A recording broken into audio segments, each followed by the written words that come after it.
नमस्कार दोस्तों, आज की कहानी सत्य पर आधारित है। इंसान तय करता है दुख क्या है, खुदा नहीं। एक खुशहाल परिवार जिसमें माता पिता, दादा और भाई बहन थे।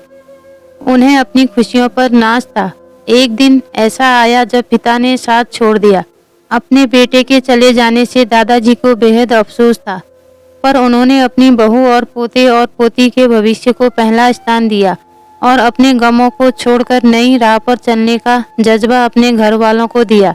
लेकिन 1 साल बाद ही उनके पोते की दुर्घटना में मृत्यु हो गई। यह वक्त बहुत गंभीर था, पर इस वक्त में भी दादाजी और उनकी बहू ने संयम से काम लिया।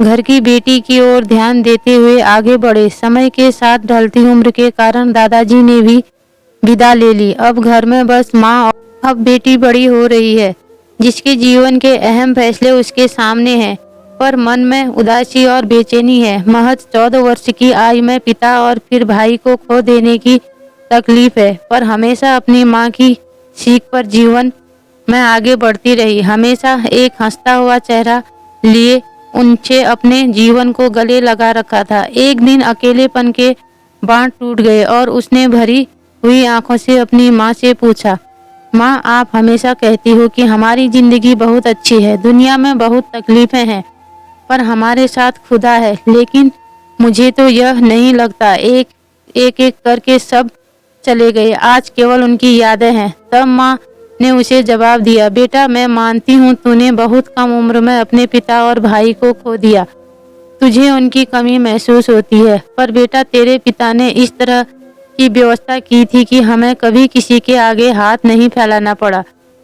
ना हमारे सर से छत हटी और ना कभी तेरी परवरिश में कोई कमी आई। तेरे और मेरे नसीब में उन सबसे दूर जाना तय था, पर ईश्वर में विश्वास रखते हुए हमने हमेशा उसका आदर करके जिंदगी को गले लगाया। उस कारण ही हमें इस दुख को भी जी जाने की ताकत मिली। अगर यह हिम्मत नहीं होती तो आज हमारी जिंदगी एक अभिशाप बन जाती है।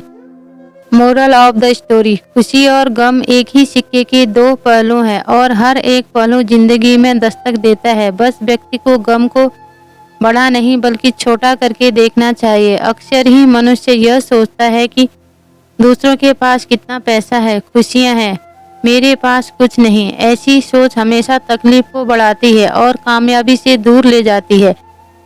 जबकि अगर व्यक्ति ऐसा सोचे कि अगला कितना दुखी है, उसके तकलीफों से अपनी खुशियों का मापदंड करे, तो उसे ईश्वर की दी जिंदगी पर अभिमान होगा।